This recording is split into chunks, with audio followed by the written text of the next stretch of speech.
Okay, good. Alright, so as I was saying, data wrangling is our next topic. Okay, when we say about data wrangling, is also known as data cleaning or data monging. No? It is a process of preparing raw data into a usable format for analysis or machine learning. This basically involves tasks like data cleaning, structuring, and transforming the data to address inconsistencies, handle missing values, and actually ensures it's in the right format for further processing. What are the key aspects of data wrangling? So we have data cleaning, basically involves correcting errors, removing duplicates, handling missing values or missing data, and also ensure data consistency across different sources. Restructuring is another one. Data may need to be organized, combined, or transformed to fit a specific analytical model or reporting structure. Also, transforming. This can be involved. This can involve converting data types, applying calculations, or creating new features based on existing ones. Another one is enriching, adding additional data from external sources to enhance the original data set's values and context. Another one is validating, ensuring that the wrangled data meets quality standards such as accuracy and consistency. So what are the reasons why data wrangling is important? Because of number one, accurate analysis. It also improves communication, time efficiency. Another one is on it would better decision making. It's one thing. And of course, effective machine learning applications. Like for example, handling missing values, converting data types, standardizing formats, and then merging data sets and removing duplicates. So those are the things that why data wrangling is important, and that is our topic for today. Okay, so for our data sets that we'll be using the MS traffic violations. It is uploaded in our Google Classroom. So to do that, it's in CSV. So click import and then text read R, yeah, and then go to browse and look for our MS violations na datasets. Yeah. Let's open it.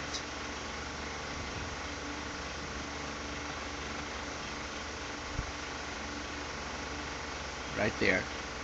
Okay, so are you with me? Please thumbs up. Okay. So we have here our data sets. Then let's try to import that. Okay, so there you go.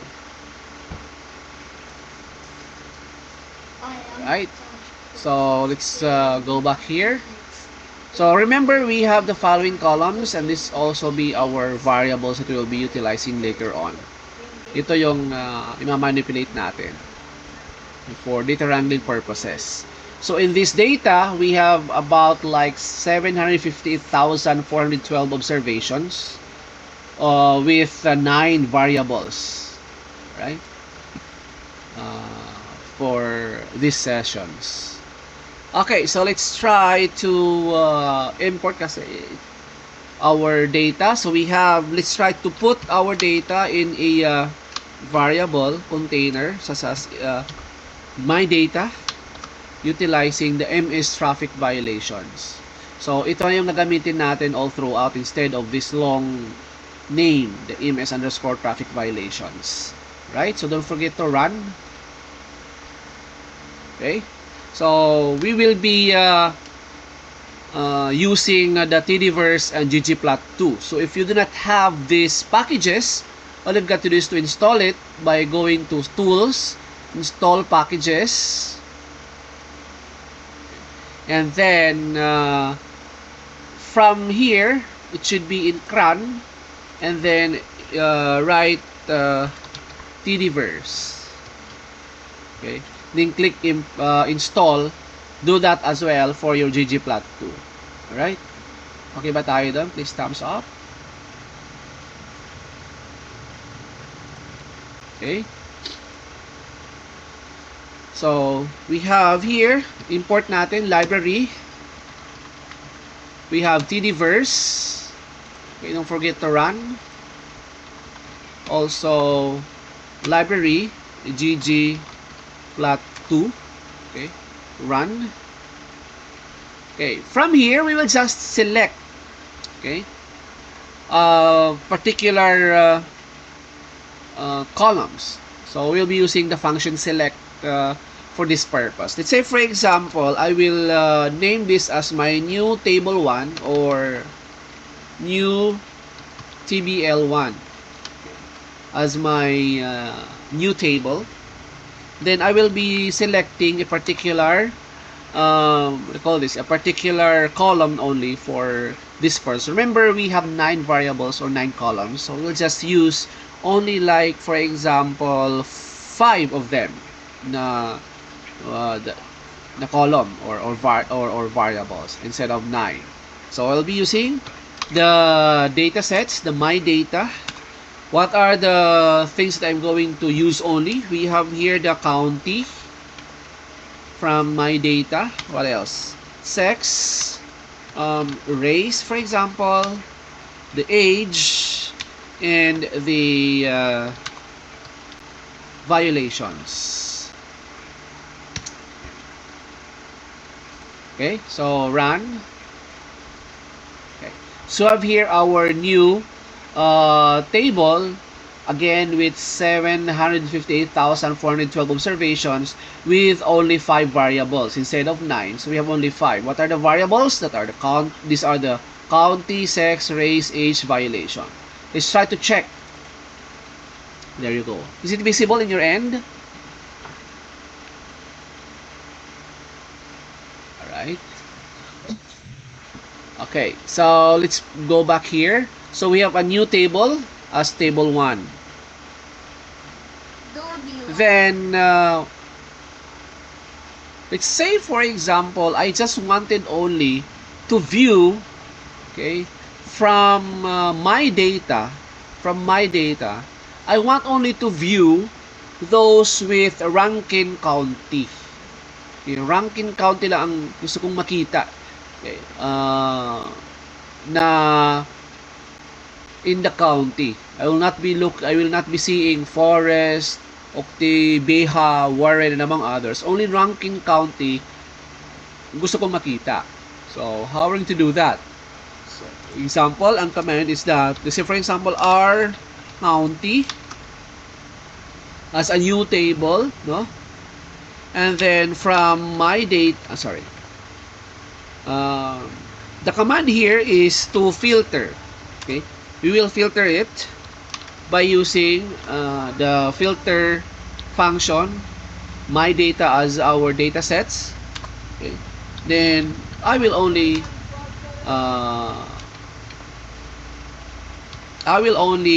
select county na Rankin. Okay. So let's try to run. And let's try to view our R county. There. So you'll notice in the county of my data now, R county, it's only R county who is here. Okay, in the county. Are we good? By using the command, okay, function filter. This one here, if you want only to select specific variables for analysis, you use the command select. Okay? Going back here, what if, for example, I want only those violators who have age greater than 65 years old? Okay. I just want to see those violators who are greater than 65 violations or violators with age 65 and 65 above, or rather above 65, right? So let's say, for example, our command will be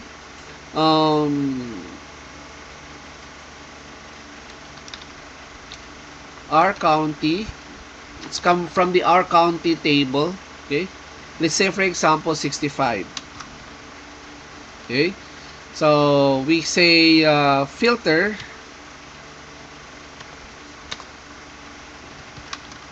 my data county is Rankin County,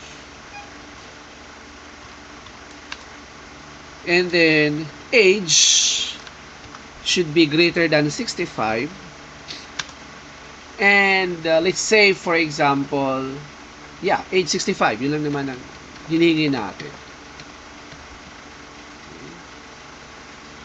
Let's run, and let's try to view.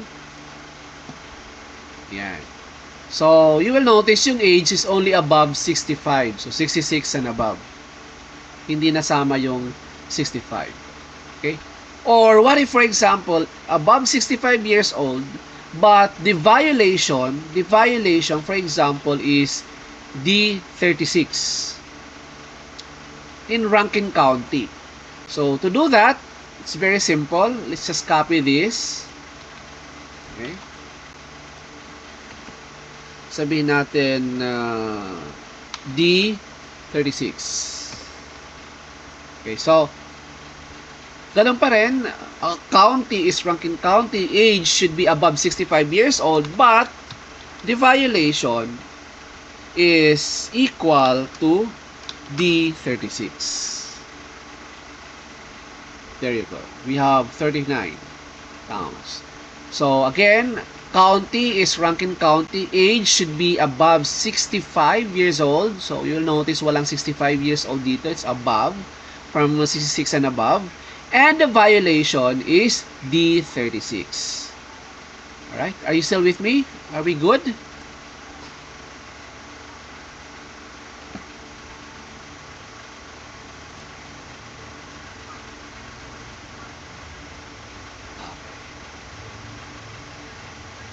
So let's try to do some slicing. Dito, we use select and filter. Let's try some slicing.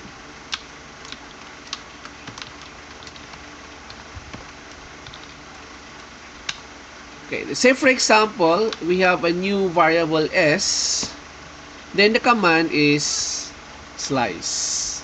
So what is this? Balik tayo. What is slice? From the player. Slice lets you index rows by their integer locations. Now, it allows you to select, remove, and duplicate rows. So it is accompanied by a number of helpers for common use cases. Okay, so for example, slice head, slice samples, or slice min and slice max. So in this case, let's just use the slice, no? And then we have the command, our data set from my data. Okay, and the slice is 1 to 3. So remember, you have we call this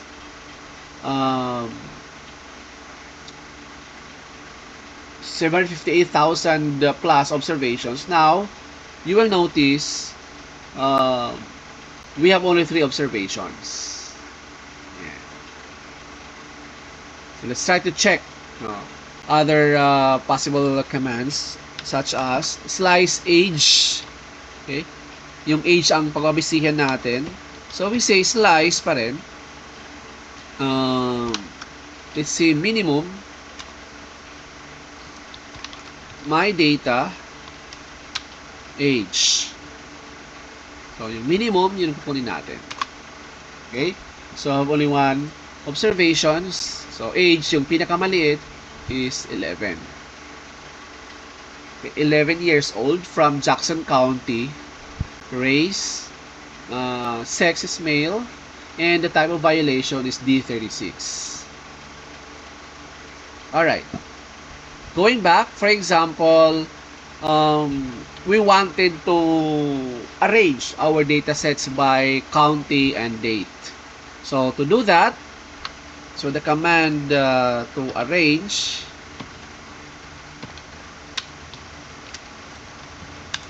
alright, so we have here a new table, arrange table. So we have arrange command from my data.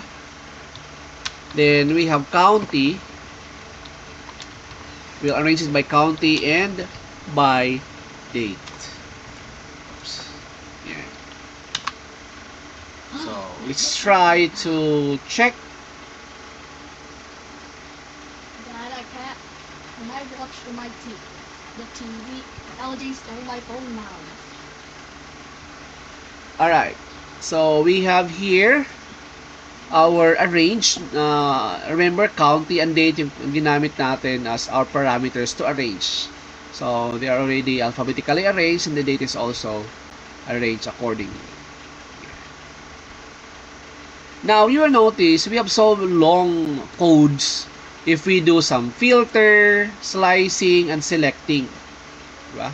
So to cut it short, we'll be using pipes. Alright? So we'll be using pipe. Alright. So for example, in our data sets, we have like if we try to combine filter and select, for example, in one command. So normally, ang ginagawa natin, as mentioned a while ago, for example, let's just give you an example so that you will imagine. Say for example, I'm going to filter from my data with age greater than 75. So ultimately, we will have data that can be drawn from our main data, my data sets, or my data, which 758,000 plus. Now, X has a value of 2,337 observations of 9 variables. For Y, for example, we will just select from X from here. Okay? Select from X only the sex, the type of violation, the type, and the violation. Okay? So, normally, tatlo na lang yung ating variables kasi we only choose 3 instead of 9. Right?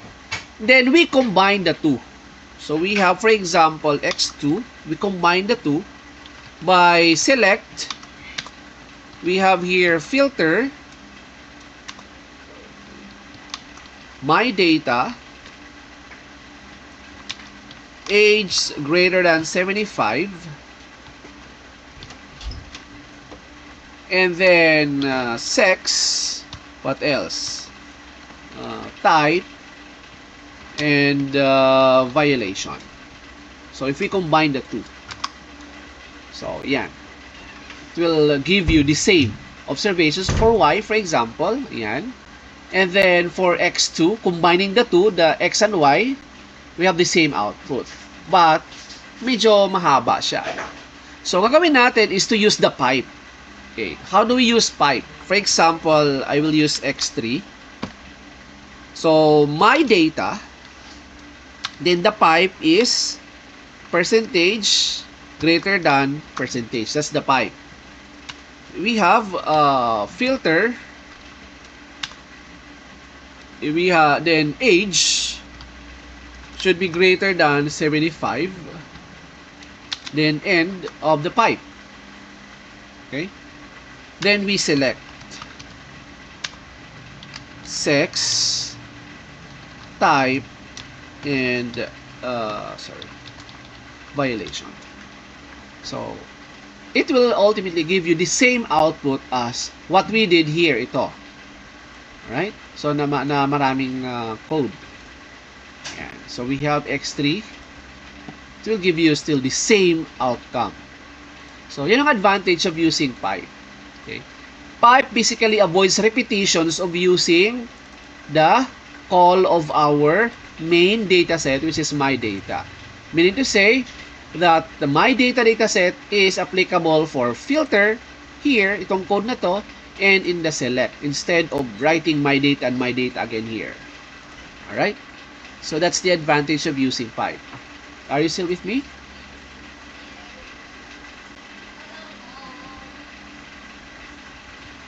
Okay, good.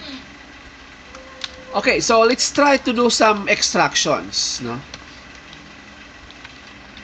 Extracting and adding some column from our existing data sets, which is my data. Alright? So, using pipe. Say for example, yr table from my data. So, we use pipe. Then, let's use mutate. Kasi we are going to add. Okay?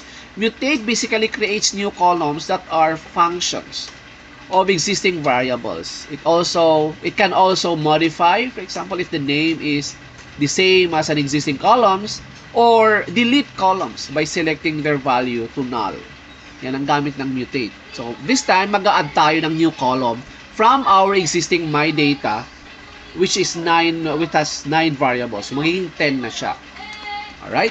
So, mutate, we have day equals year, then the function date from our data, no?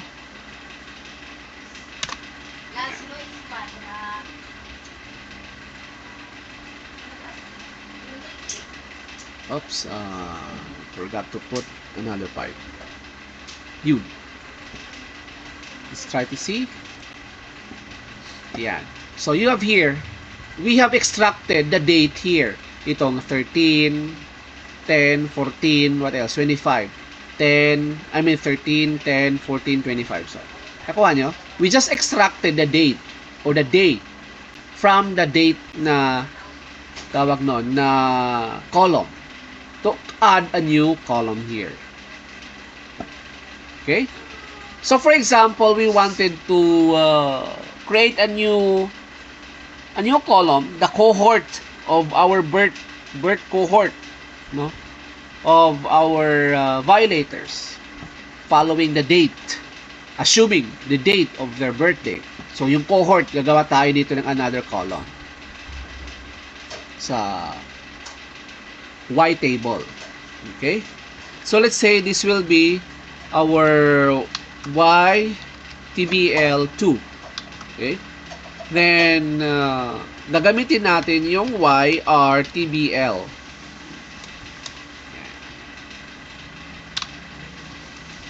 Okay? Then, let's try to mutate. Day is equals to year. Date. Right? And then, our birth cohort is equals to floor. We have day divided by 10 times 10. Okay. Parang na dito, no? So, let's just use na lang the my data. Kasi parang na naman yun. Alright. So, let's run. So, we have a new table, the YR table, number 2. Yan. So, we have here 11. Yan. So, we added a new one. No? From here, yung previous natin, we have only days. Now, meron tayong birth cohort. Right? So, we have birth cohort by 10. Yeah. Oh, sorry. So, birth cohort by 10. Taken from the date. Right? So, that is adding new columns from our existing data. Alright, so what if, for example, hindi naman galing doon yung data na kinakalculate natin? We just have to add new columns. And let's try to identify from our uh, tawag nun, from our y table 2, mag-a-add tayo dito. We will try to what do you call this? We will try to add and classify a cohort that the age is either millennial or post-millennial. Okay? But for the purpose of demonstration, let's just have two possible values, millennial and post-millennial, but our means of classifying it is just since it's an example lang, no? Let's say for example, if your age is less than or equal to 20, you'll be considered as millennial. Else, you'll be considered as post-millennial. Ganun lang natin gagawin na tawag no, na condition to classify them.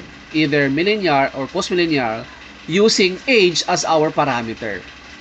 Okay? Are you with me? Are you still with me?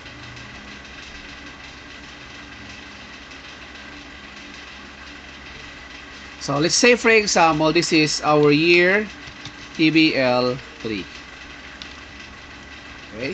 So we'll be using YR TBL 2 to add a new column at the last. Okay, so you say mutate, then the cohort is if else, okay, age is less than or equal to 20, okay, they are considered to be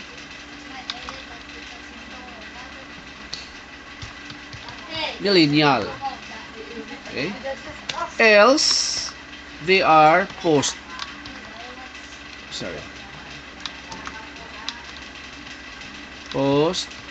millennial. We end it with our pipe. Let's run.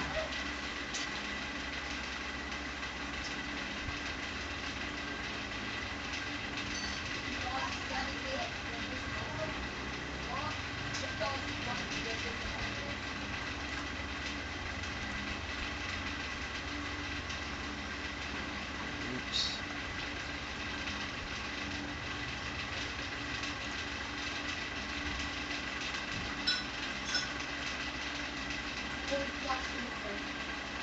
For a while. So continue with this. Yun. Yun. So we have here our Y3 table 3. So you will notice naglagay tayo ng bagong cohort. So what's the age? It's 43. It's greater than 20. So post-millennial siya. Ito naman, okay, yung age is 19. It's less than 20. So classification niya is millennial. Alright? Are you still with me? Yeah. Yes or no? Kindly type in our comment section. Yes or no or yes. Making of. Right. Good. Thank you. Making of. Go. Let's do some advanced data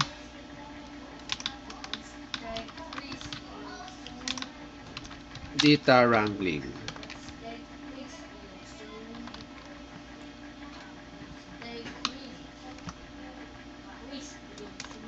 Right?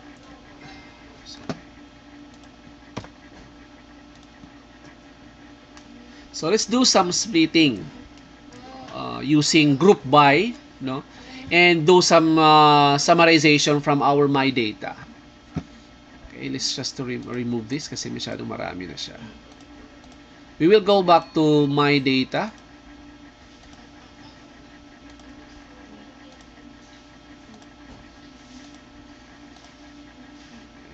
Sa original natin. So let's say for example, I'll just create a new variable split 1 from my data. Oh my God! Okay. Anyway, So we have here our pipe.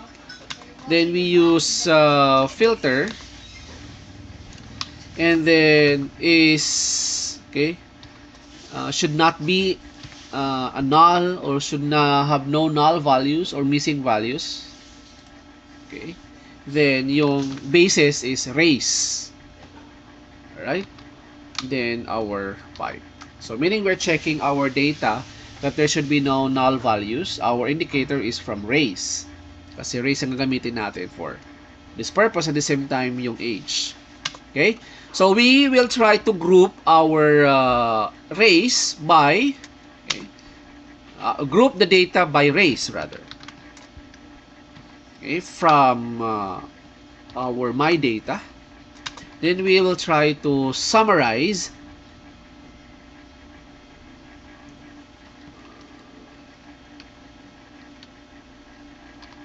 summarize by mean ng age. Okay, mean age in a that rm meaning a logical value of true or false, okay, is equals to true. So let's try to run. Okay, so split 1, let's try to check ano nangyari kay split 1. So yan, so they are already grouped by their race. Then we get the mean of the data, age of Asia Pacific Islander. Okay, mean is about like 35-36 years old. Black African American 32 or 33 years old. Others that are not categorized are 32 years old. White Americans are within 34 or 35 years old. Mean. So from here, you can already present this in a bar plot, okay, or other or box plot, for example. Okay,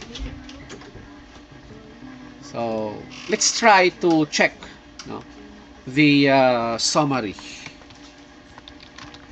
Let's try to check the summary of split 1. So you will notice here again the summary is characters, okay, or you can plot split 1. Oops.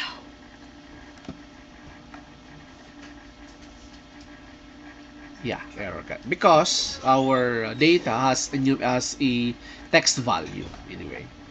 Alright, so let's clean it up. Mamaya na tayo magpla-plotting. Okay, so let's try to, since nakita natin that the data are summarized and categorized as with the following classes. So let's try to look into the structure of our split. So meron tayong character and numerical, yung age, yung mean age natin. So let's do yung itong race na to. You will try to check here ito. Gawin natin itong factor variable. Okay, so how to do that? Discuss na ata natin dito last time. So let's try to convert that into a factor, categorical as a factor. We have split 1 race. Okay, let's try to look again the structure. Yan, itong structure. So nasa factor variables na siya with 4 levels, such as 1, 2, 3, 4, the Asian, Black, African American, others, then 4 is the white. Okay, so let's do some let's present it in a bar plot para mas maganda and interesting to look, no? Let's do some visualization.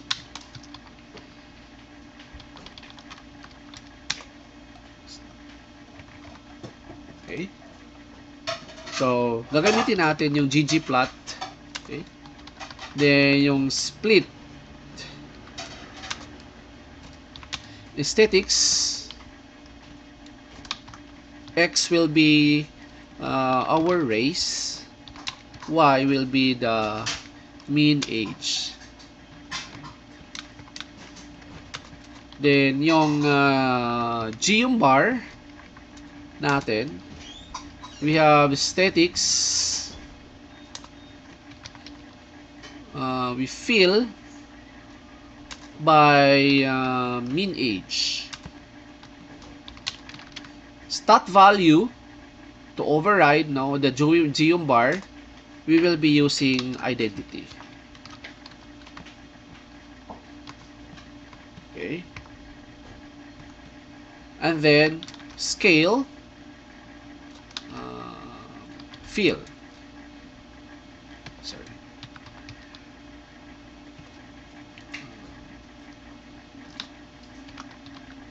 Gradient 2. Yes, gradient 2.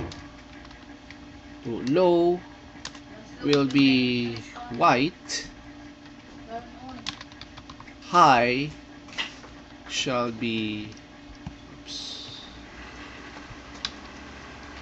blue. Oh man, that's random.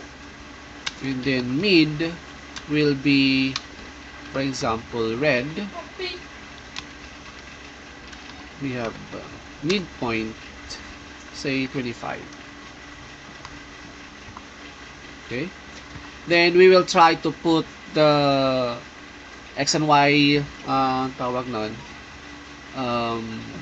X and Y informations, including the title at the top. So we'll be using labs. The title will be bar graph.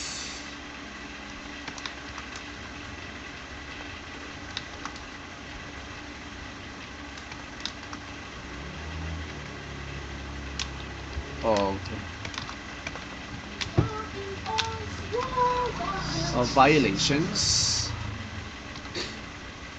and then X coordinate, race, Y coordinate is the mean. Okay. Let's run. Yeah, so you can see here. So we have here the data, the visualization. We have here the bar graph violations, Asia Pacific, Islander, the black, others, then the white. Okay. Are you with me? Nandiyan pa ba? That's how we perform combinations, no? Taking from the original data, we just get some, then we summarize, then we display the possible, call this story from, by presenting it in visualization. Yan yung ating ginawa. Okay, so let's have another example, no? From here, other than age or race, let's try to use double group by using race and county. Kasi ito, this is all the counties are involved. Let's have another example. So let's say for example, multi table tayo. Multi-table 1, for example. Okay, so we have from my data, you have pipe, then we filter is not the okay, NA, there should be no missing value. Tatanggalin natin yung mga missing values of race. And then group by ng race at saka ni county. Okay. So we are now using 2 columns for this, for group by. Then of course, summary. Summary natin. Asan na si summary? Okay, summarize.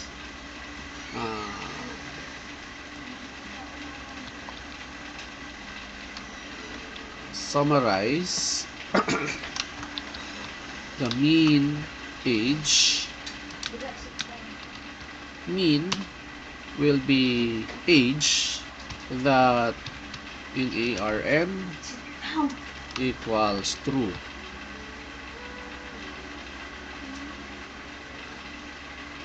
Okay. Let's run. Oops. Meron tayong error.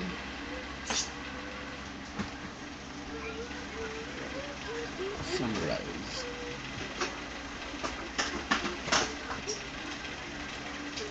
Check natin. So we have here my data not grouped by race county. Summarize. Mean age equals to mean age dot. Ayun, sorry. Hindi siya dapat period, comma siya. Alright. So there we go. Run ulit. Okay. So in our natin. Tawag nun, in-override natin. Let's try to display. Display natin ito. View. So, yan. So, we have here already our new data. Multi group between race and county. And then we get also the mean age of the violators. Okay, so again, you can do again this one. You can redo again. Alright, so what else? Another example. How about if we will add the standard deviation of the of here, ito dito. Right, so to do that, I'll just copy na lang this one para mas mabilis. Okay, to do that, we have here, we call this as our second multi-table. Still the same, county. Pero, we will add here a new commands like SD age, standard deviation of age. So you have SD. And we have age, comma, NA dot RM equals.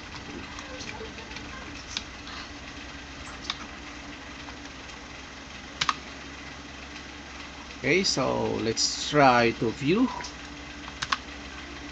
Yeah, so we have here the standard deviation in age. So may NA, ito naman wala. So that's it. By calculating the standard deviation, the mean. Right, so what else? So let's try to use here, we'll add, no, rearrange natin ang description by mean age. Alright, so again, I'll be using the same. Still the same, pero third na siya. Okay, still the same. Mag-a-add lang ako dito ng additional kung mag-a-arrange ako. Okay, so, 5. Kasi we will add another one. No, arrange. Okay, let's say describe ng mean age. So, run natin. Then, let's try to display. This will be the third multi-table. So, we have here. So, naka-arrange na siya by age. Right? So, what else? Anything that we could add? Alright, so let's try to go back again to our my data, assuming this one. Let's try to count how many are those with D36, B53, B26. Ika-count natin siya, no?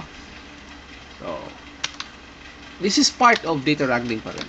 Kamen ng count. Counting, no? So, here, let's say for example, C1, let's try to count yung department ID. Nasaan na si department ID? Hanapin natin. Ito, dito. I-count natin yung mga codes na mga ID nito. How many do really exist? Okay, so we have count 1, for example, from my data. Okay, then we just say count. Then we have department ID. Okay? Then, i-view natin. Yan. So, number of counts ng 1 is 174. Ang count ng ito 6103. Right? So, hanapin natin. 6103. Yan. So, yung count, kung ilan beses siyang nag-appear, itong ID na to is 8,111 times siyang nag-appear. Alright? Sa actual data natin. Sa raw data. That's how we use count. Okay, so what else? Let's try to count only yung department ID name na to rename it to N department. Okay. Ito, we will change that. No? We will change that into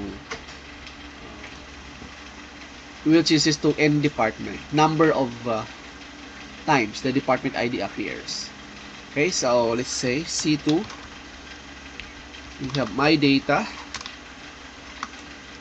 Okay, we have count, department ID. Then we name it to in department or as you like, kung ano yung gusto nyo pangalan siya. Okay, so let's try to view. Ipihay ko na rin ito.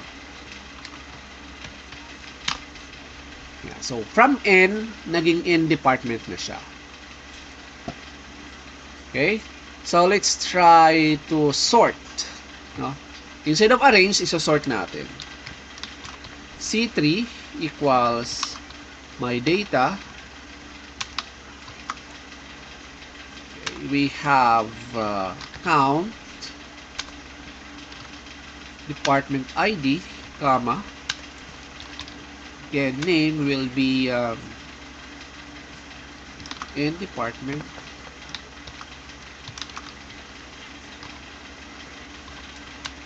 And we sort.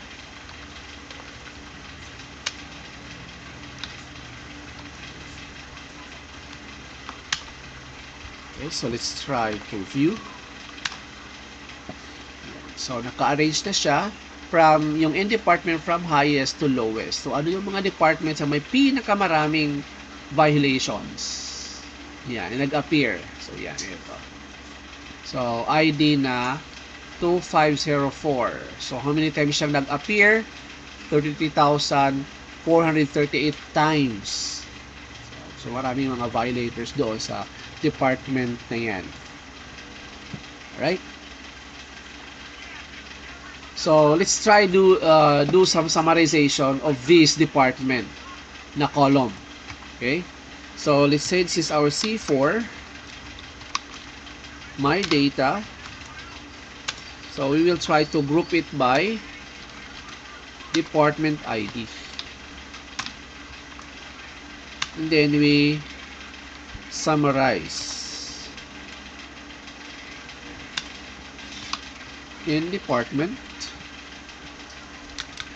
equals N, okay, yung original, no?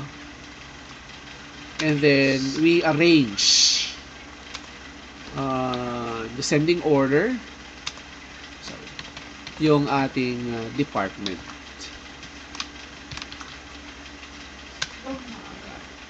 There you go. Okay, so we try to view our C4 kung ano mangyayari.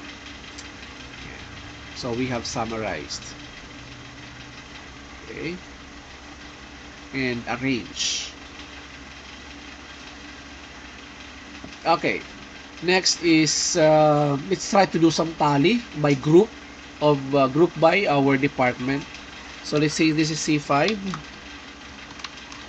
So my data. Then we perform group by, no?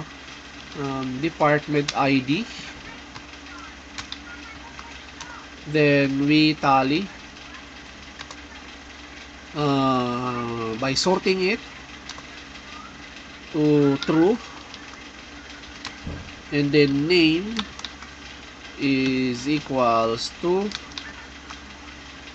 in DPT, in department. Oops, sorry. True. Okay, so we have, let's try to view. So we have valid. Same as what happened here in C4. Let's try to count the violations of that department. Okay, we have C 6 na ba ito? 3, 4, 5, 6. Yeah. Wala ko. My data. So let's try to count, no, the department ID and the violation. Then the name.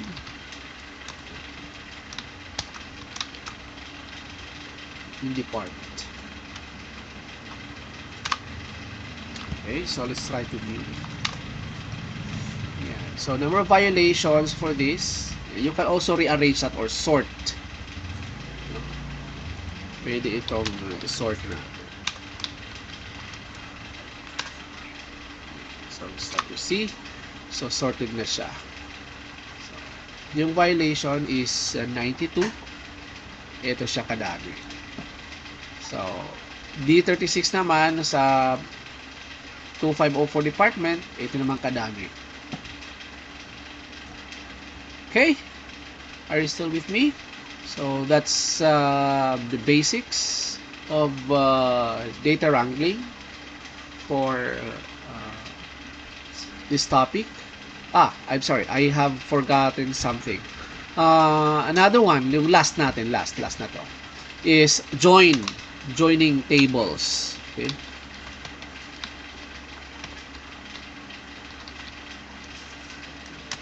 Joining tables or join tables.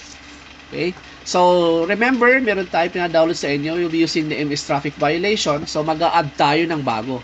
No? We add a new one na table. Instead of MS, ito, remove na natin para mas maklaro. Mag-join tayo ng dalawang table. Itong table at saka mag-a-add tayo ng bago, which is the AM Com Survey of 2015 na table. Okay? Ito. You can download that again in our Google Classroom. So, this is our new table. No? I-join natin silang dalawa. Yan. Itong dalawa, i-join natin. Alright? So, sabihin natin, my data kanina, no? D1 na lang siya. Yan si AM, ano yun? Com Survey 2015. Si D1. Okay? While D2 is our MS traffic violations. Okay? So, yung dalawa na yan. So, hindi na si my data. Si D1 and D2 na tayo. Okay, let's say for example, F as our new variable for D2. Pasok natin yung pipe. Count natin yung county name. Tama ba? Si D2. Yan, si county name. Tama. Name ng in stops. Oops. Sige, let's try to check.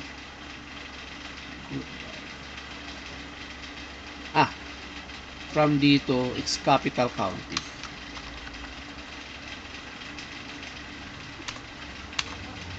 Yun. So, we have here, let's try to view F. So, yan. So, county, end stops. Yan, yung kanyang mga values. Alright, so, i-join natin, left join. Okay? Pagtatapatin natin sila by county name. Okay? So we have here, let's say left underscore j para hindi tayo mawala, left join ng D2. Okay. Count will be county. Name is equals to end stops.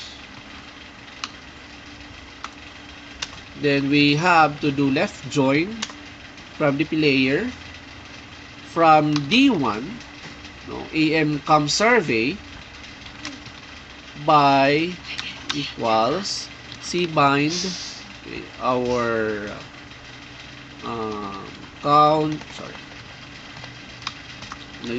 county name, for example, is equals to county. Oops. Yeah, pareho ata sila county. County. Small letter. Sorry.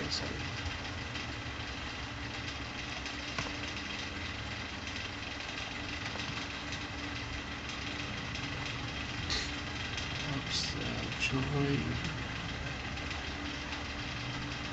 D1. D1. Capital C, small letter C. Parang nagkapalit.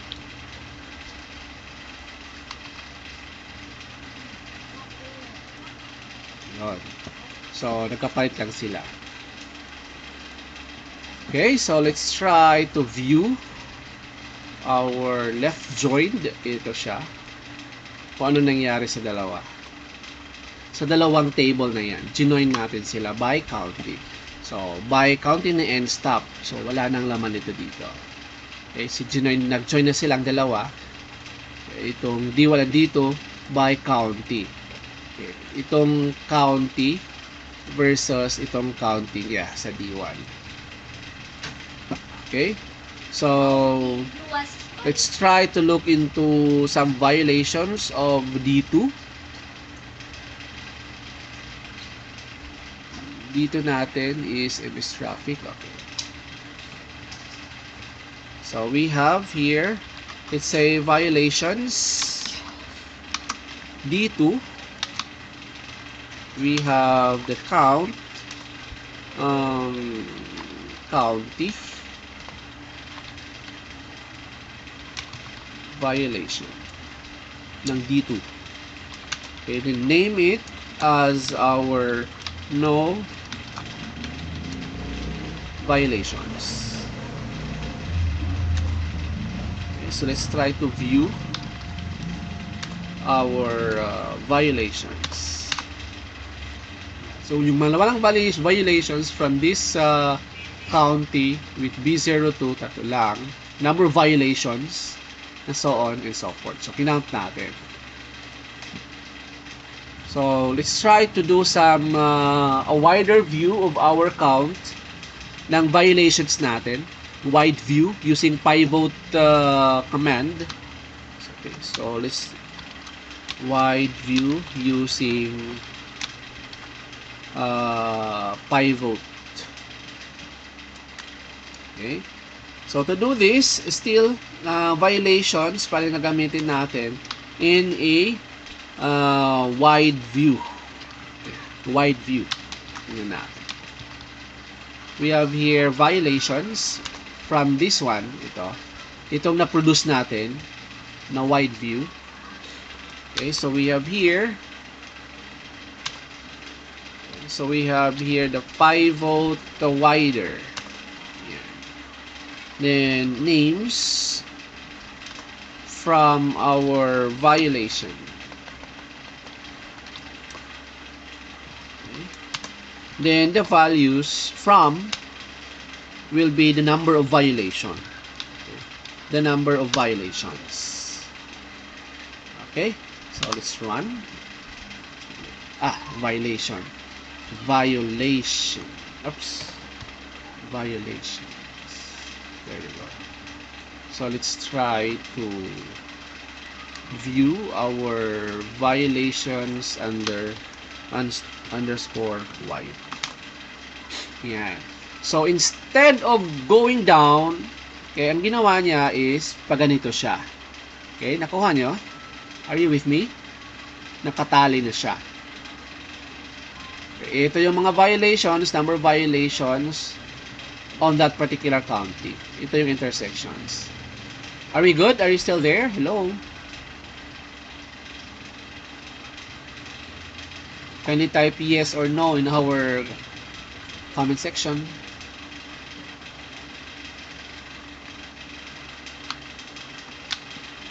Hello?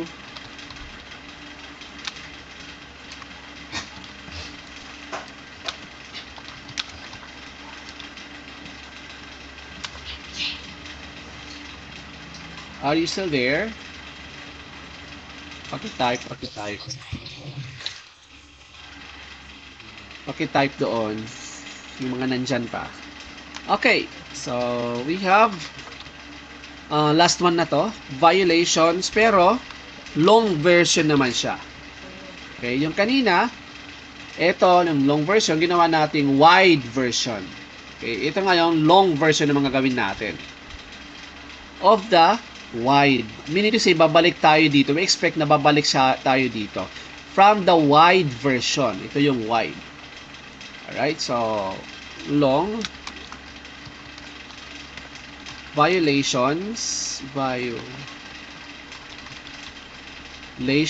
na wide version natin, gagawin natin siyang long version.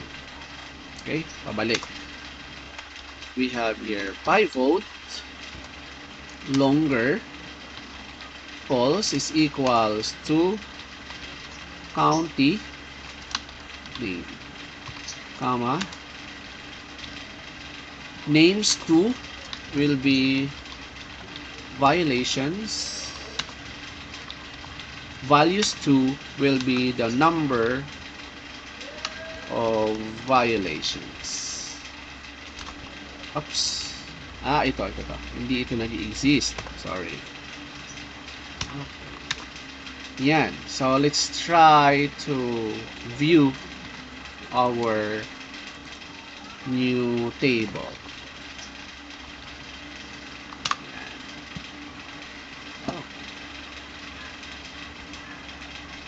Sandali. Violations. Ups. Na-double. Yan, na-double. Mali tayo. Okay, ulitin natin. Nasaan na?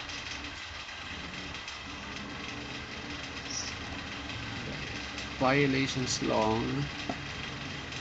Violations. Will county.